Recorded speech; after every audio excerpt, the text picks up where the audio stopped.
In Mexico, 1981, a photographer would spot something strange in the sky and snap several photos.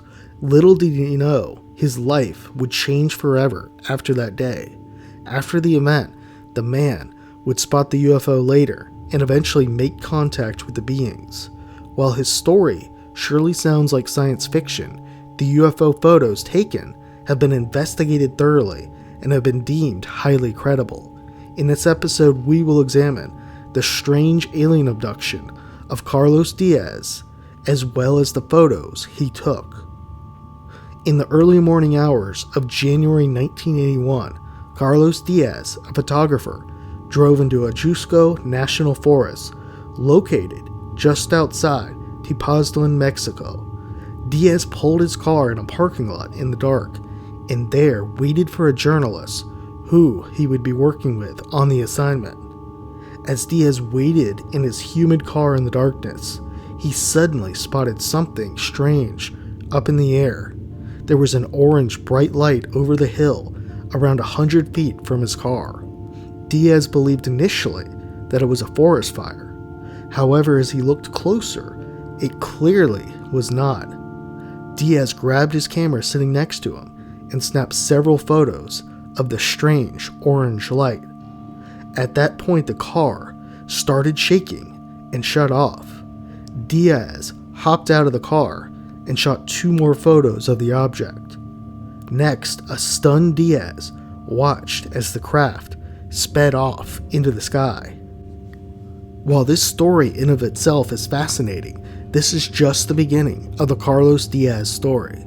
In the ensuing weeks, Diaz kept thinking about his sighting and experience, and eventually he kept returning to the spot in hopes of seeing and photographing the craft again.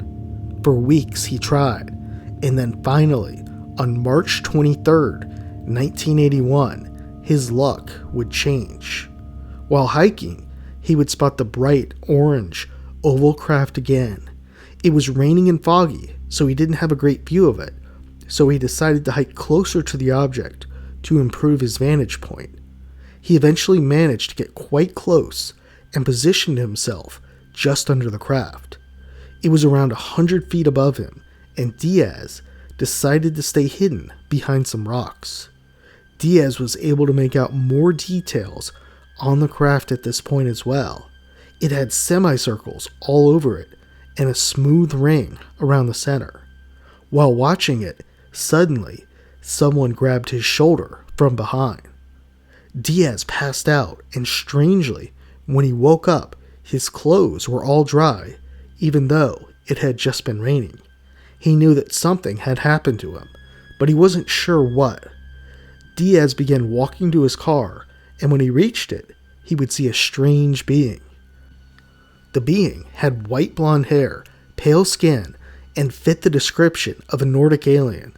The entity would converse with Diaz and tell him if he wanted to know what had happened to him, that he should return tomorrow around noon.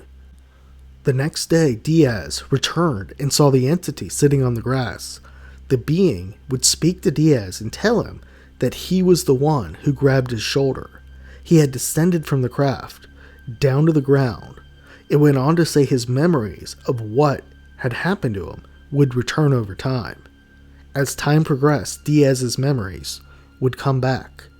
Diaz would recall the day he fainted that the craft had descended down toward him. With the bright orange light right above him, Diaz reached out his hand and touched the craft. His hand seemed to get absorbed by the bright light, and the next thing he remembered was waking up in a gigantic cave. The craft was parked near him, and the cave was filled with massive stalagmites and, surprisingly, what looked like other people. The being with Diaz would lead him out of the massive cave and into a smaller one. In there would be 7 yellow egg-shaped orbs. Diaz was asked to step in one of the orbs, and when he did, he could feel the environment of Abduction National Forest. He couldn't touch anything, and the being informed him that the orbs were used to store information about different habitats. Diaz then came out of the orb and was returned back. This, according to Diaz, wasn't the end of his contact with the beings, though. He would continue to communicate with them. The case of Carlos Diaz and the photographs taken by him have been investigated by several different researchers, and the results show Diaz's case to be highly credible. Jamie Mawson, a famous Mexican UFO researcher, has stated that Diaz's photos are among the best he has ever seen. Mawson had the photos looked at by several experts. One was Professor Victor Quesada at the Polytechnical Institute of the University of Mexico. Quesada said they were shocked to discover that the spectrum of light from the object was unlike anything they had ever seen. He stated it didn't match anything in their databanks and the light was extraordinarily intense. They concluded there was no evidence of superimposition or it being a hoax. They estimated the object to be around 90 to 150 feet in diameter. In addition, Mawson interviewed Diaz and believed that his story was genuine. Mawson would also speak with others in the community around Ajusco National Forest. Interestingly, some stated they had seen a strange, orange glowing object in the sky. Michael Hessman, a German ufologist, would interview Diaz, and he found his story to be credible too.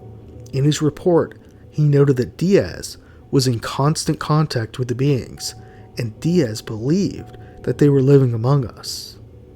John Mack, a professor at Harvard Medical School, looked into the case and stated he believed it was one of the most convincing he has ever came across. Robert Nathan, a UFO skeptic who worked at NASA's Jet Propulsion Laboratory in California, examined the photo as well and believed it was real.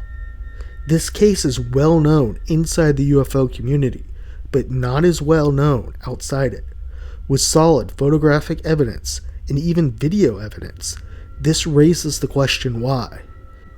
We suspect that the claims made by Diaz in his story have led many to cast doubt on his story despite the intriguing photographs.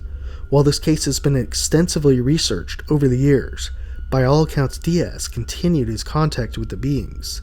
It is said he became more connected to the environment and since has become a proponent of saving the environment.